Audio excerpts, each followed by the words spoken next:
कृपयाविष्टम् अश्रुपूर्णाकुलेक्षणम् विषीदन्तमिदं वाक्यम् उवाच मधुसूदनः। श्रीभगवानुवाच कुतस्त्वाकश्मलमिदं विषमे समुपस्थितम् अनार्यजुष्टमस्वर्ग्यम् अकीर्तिकरमर्जुन। क्लैभ्यं मास्मगमः पार्थ नैतत्त्वयुपपद्यते क्षुद्रं हृदय दौर्बल्यं त्यक्त्वोत्तिष्ठ परन्तप। अर्जुन उवाच कथं भीष्ममहं सङ्ख्ये द्रोणं च मधुसूदन इषुभिः प्रतियोत्स्यामि पूजार्हा वरिसूदन। गुरून् हत्वा हि महानुभावान् श्रेयो भोक्तुं भैक्षमपीह लोके हत्वार्थकामास्तु गुरूनिहैव भुञ्जीय भोगान् रुधिरप्रदिग्धान् न चैतद्विद्मः कतरन्नो गरीयो यद्वा जयेमा यदि वा नो जयेयुः यानीव हत्वा न जिजीविषामः तेव स्थिताः प्रमुखे धार्तराष्ट्राः। कार्पण्यदोषोपहतः स्वभावः पृच्छामि त्वां धर्मसम्मूढचेताः यच्छ्रेयुः स्यान्निश्चितं ब्रूहि तन्मे शिष्यस्तेऽहं शाधि मां त्वां प्रपन्नम् न हि प्रपश्यामि ममापनुद्यात् यच्छोकमुच्चोषणमिन्द्रियाणाम् अवाप्य भूमावसपत्नवृद्धं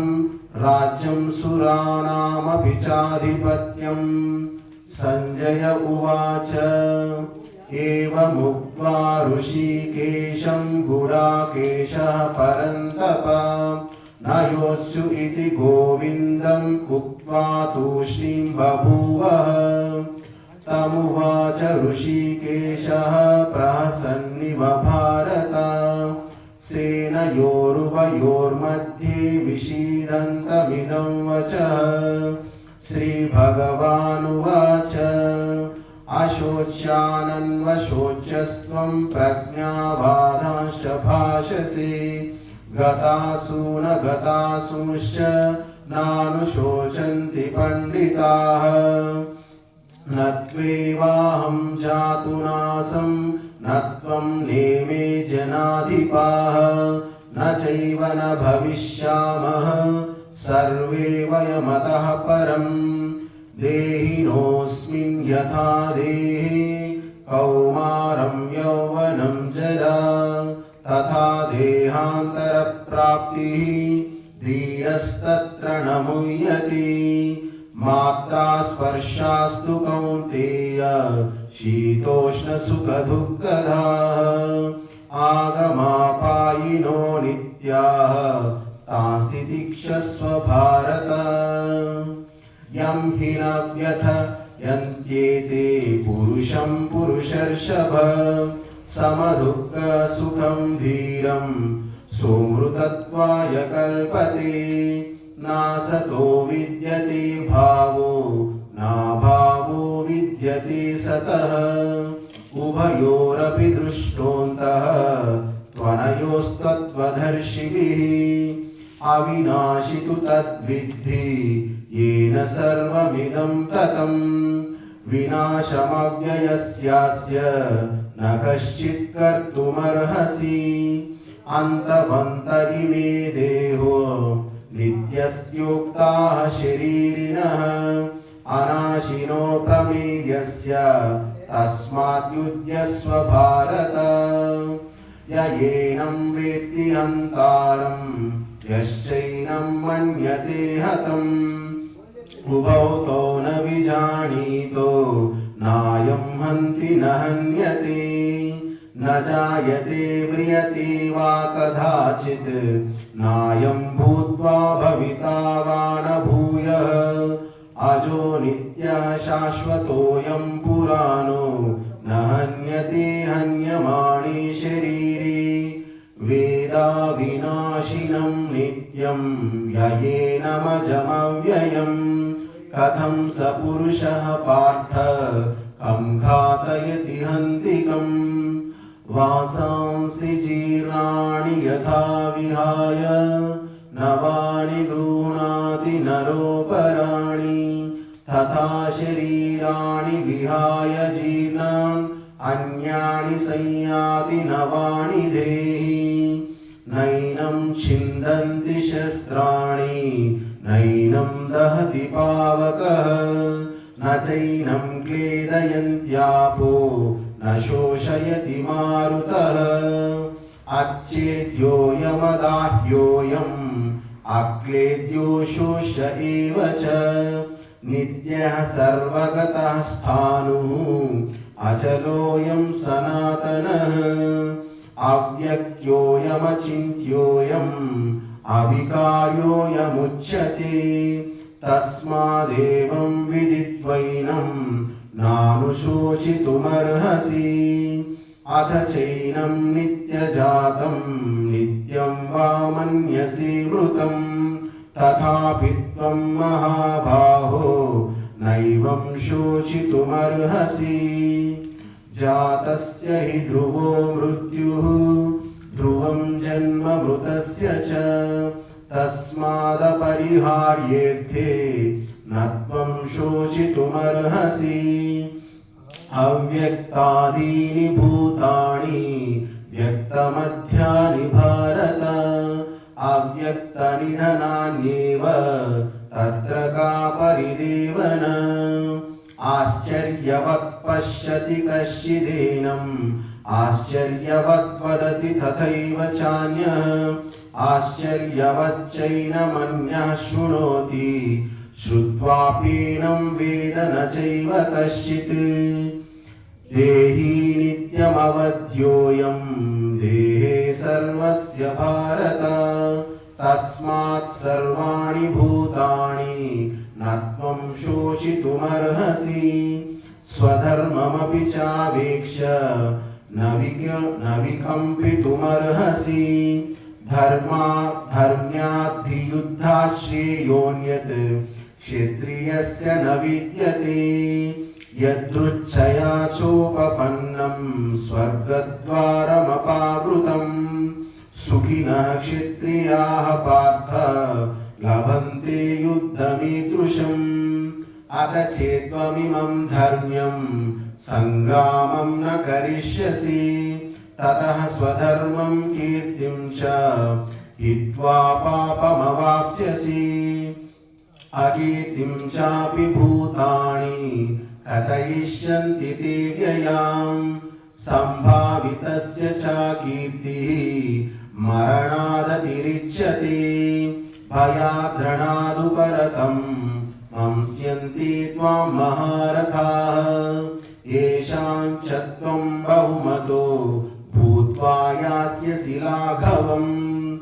अवाच्यवादांश्च बहून्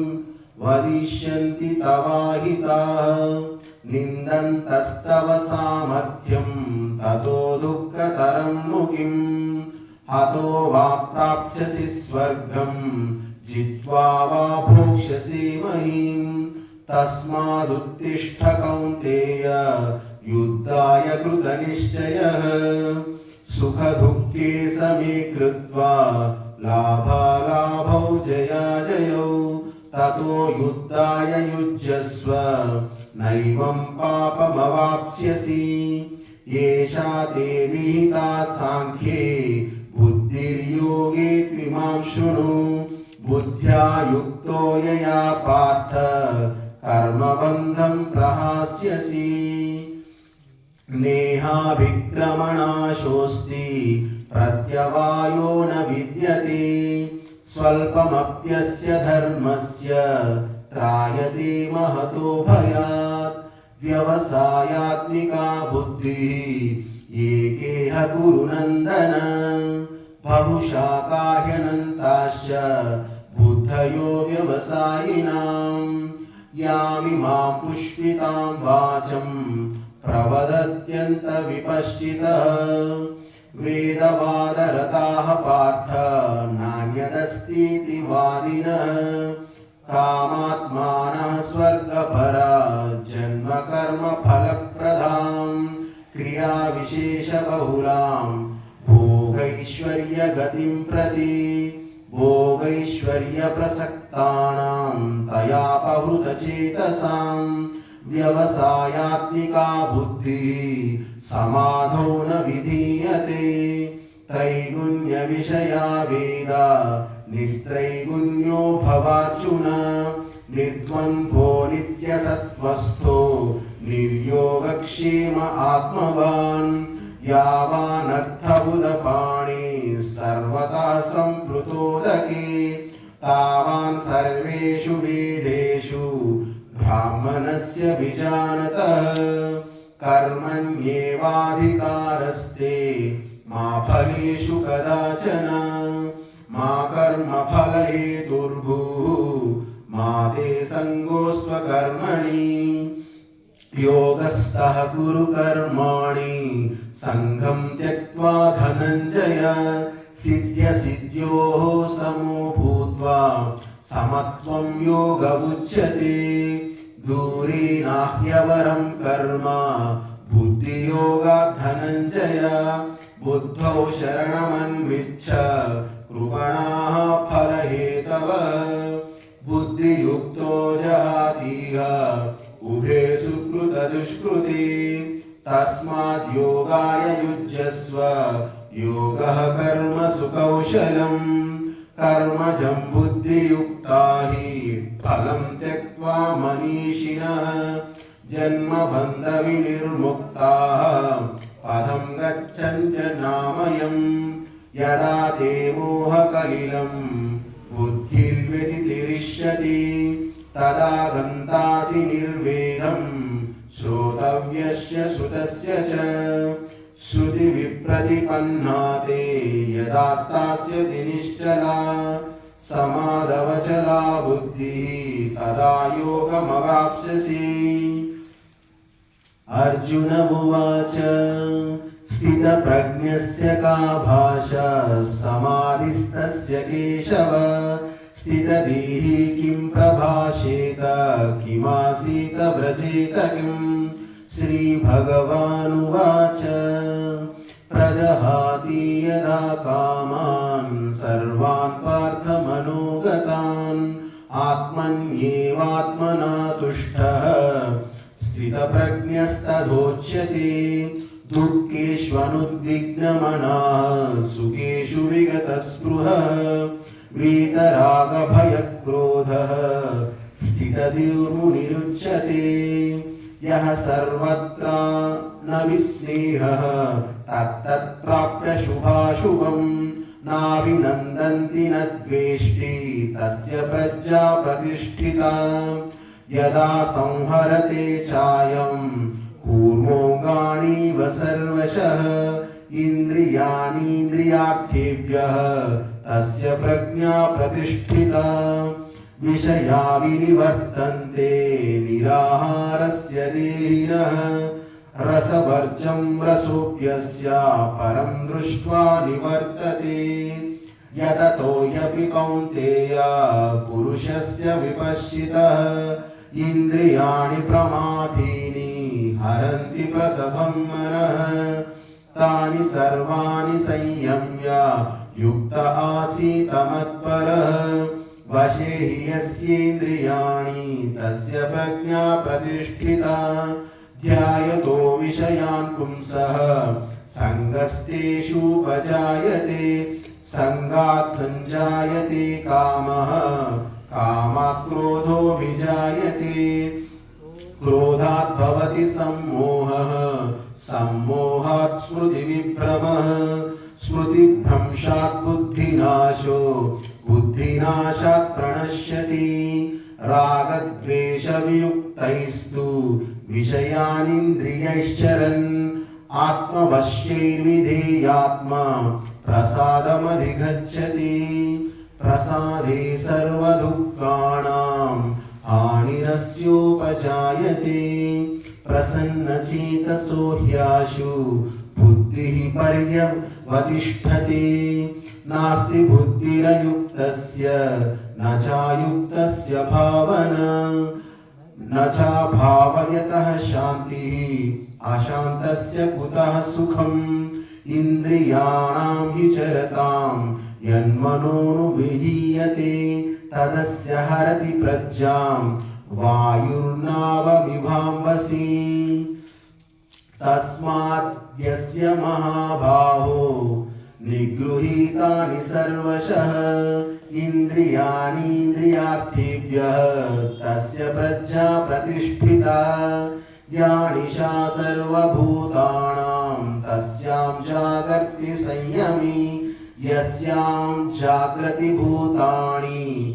सा निशा पश्यतो मुनिः आपूर्यमाणमचलप्रतिष्ठं समुद्रमापः प्रविशन्ति यद्वत् तद्वत्कामायं प्रविशन्ति सर्वे स शान्तिमाप्नोति न कामकामी विहाय कामान्यः सर्वान् पुमांश्चरति निःस्पृहः निर्ममो निरहङ्कारः स शान्तिमधिगच्छति येषा ब्राह्मी स्थितिः पार्थ नैनां प्राप्य विमुह्यति स्थित्वा स्यामन्तकालेऽपि ब्रह्मनिर्वाणमृच्छति ॐ तत्सदिति श्रीमद्भगवद्गीतासु उपनिषत्सु ब्रह्मविद्यायां योगशास्त्रे श्रीकृष्णार्जुनसंवादे सांख्ययोगो नाम द्वितीयोऽध्यायः।